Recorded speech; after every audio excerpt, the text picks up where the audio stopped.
Welcome to New Sky TV. The King returns with a trembling touch. Yao Guanyu Zhai Yiying's new drama tops the charts with 80.79 million views, precisely capturing the audience's heart. What truly made Half Sugar, Green Plum a breakout hit wasn't the formula itself, but Yao Guanyu's fresh and new interpretation of the familiar old flame reunion trope. His character, Zhou Jingchen, isn't the outwardly flamboyant domineering CEO type, but rather a deeply affectionate character with a trembling gait and restrained emotions. On the surface, he appears calm and collected, but every step he takes resonates with the audience. On camera, he's almost coldly restrained. Off camera, however, his eyes and subtle details clearly convey "I still love you."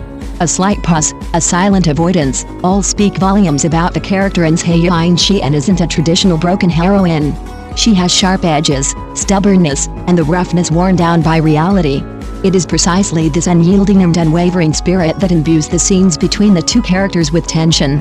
It's not a cheap chase, but rather a test, a contest, and a hesitation between adults. Every banter subtly reveals lingering feelings, every silence is a surge of emotion. Many viewers have commented that the drama is sweet, but not cloying, poignant, but not melodramatic. This is because it doesn't push emotions to extremes, but rather chooses precise control. The romantic drama doesn't rely on vulgar stimulation, but on the frozen air when exes appear together. The remarriage isn't driven by misunderstandings, but by repeated, overlooked yet genuine acts of protection. More importantly, Yao Guanyu's return itself constitutes a narrative metaphor. The character is a washed-up star making a comeback, and the actor is also making a strong comeback after a period of obscurity. This creates a wonderful intertextual relationship between the on-screen and off-screen worlds, allowing viewers to experience a strong sense of identification and emotional resonance while watching the drama.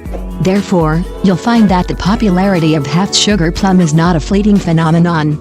The 80.79 million views weren't luck, they were a vote of confidence from the audience through data. It proved one thing: short drama viewers are no longer just looking for sweet romance, they crave emotional value, character arcs, and genuinely nuanced emotional expression. Yao Guanyu, though seemingly unsteady on his feet, hasn't changed. He's simply returned to the center stage in a more mature and incisive way.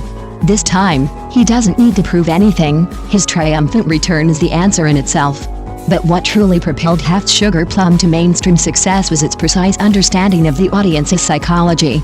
It clearly understood what viewers were tired of and what they craved, no longer blindly believing in exaggerated character designs, no longer buying into artificial sweetness, but rather preferring the restrained yet powerful emotional flow between adults. This drama didn't deliberately create melodramatic misunderstandings of "you don't say, I don't ask," but instead placed the conflicts on a realistic level: career setbacks, agonizing self-esteem conflicts, and identity misalignments. Zhou Jingchen isn't a perfect male lead, he's arrogant, stubborn, and unwilling to back down. She isn't a female lead waiting to be rescued, she wants dignity, a stage, and to be seen again. Both struggle in their own predicaments, yet neither uses the other as an emotional dumping ground, a truly rare quality. Therefore, the remarriage isn't the end of the story, but rather a result of the character's growth. Viewers aren't forced into being moved, but are gradually convinced through subtle interactions that they genuinely still love each other and are truly better suited for one another. From a market perspective, the explosive popularity of Half Sugar Plum once again validates the evolutionary direction of the short drama industry, no longer competing on daring, but on completeness, no longer gambling on viewership, but on performance. Yao Guanyu's return is no accident. His strength has never been his looks, but rather his ability to perfectly convey emotions. Zhai Yiying's popularity isn't just about sweetness, but about her resilience in the face of adversity. So when 80.79 million views are presented, it is no longer just a string of numbers, but a clear market response. Audiences are willing to pay for sincerity and are willing to return for dedicated actors. It's worth noting that Half Sugar Plum isn't an exclusive version. It's a one-book, multiple adaptations IP, with 3 versions available on the market.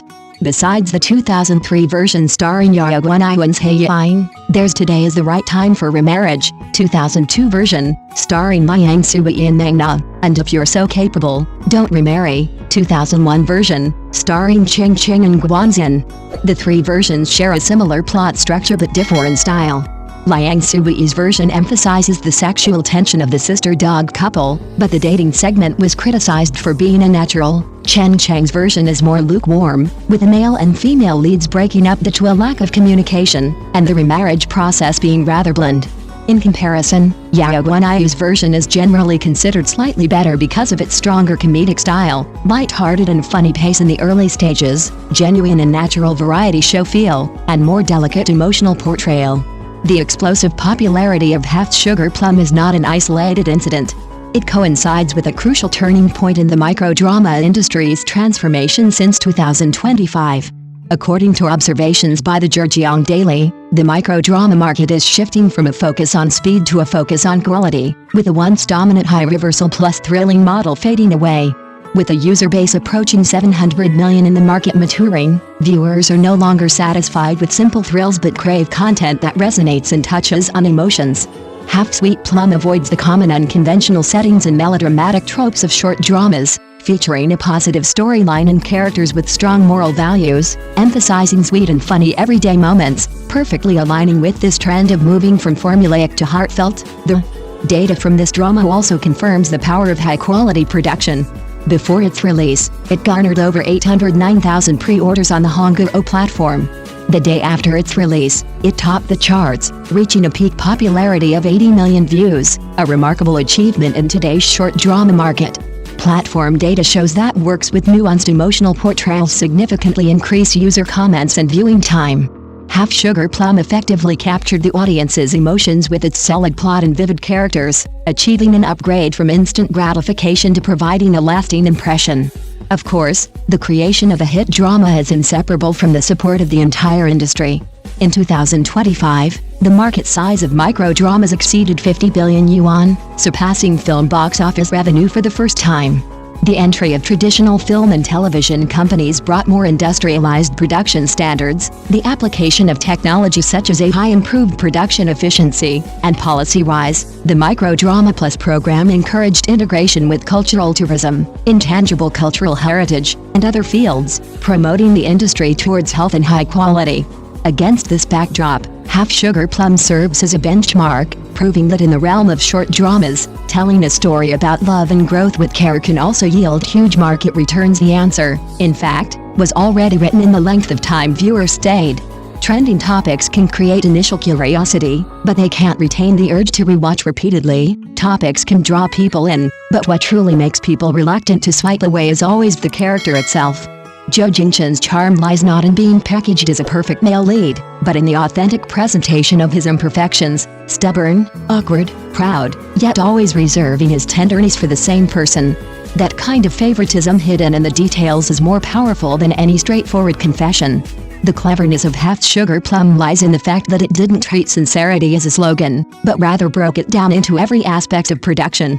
The camera doesn't rush to advance the emotions, but leaves ample room for reflection. The dialogue doesn't aim for bombardment of catchy phrases, but rather every sentence is close to real-life contexts. Thus, what viewers see is not a carefully calculated sweet moment, but a believable emotional relationship. This also reflects a watershed moment in the current short drama market.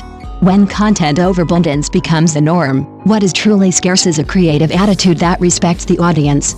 It doesn't treat viewers as mere data, but as participants in their emotions. It doesn't rely on sensationalism to keep viewers engaged, but on resonance to win them over. Therefore, when discussions about Half Sugar, Half Plum shifted from how many views it had to why this scene made me smile and why that scene suddenly brought tears to my eyes, it had already surpassed most similar works. Luck determines the starting point of being seen, but talent determines how far you go in a drama that can make viewers willingly stop watching is itself the most powerful answer. Thank you for watching the video. See you in the next video. Thank you.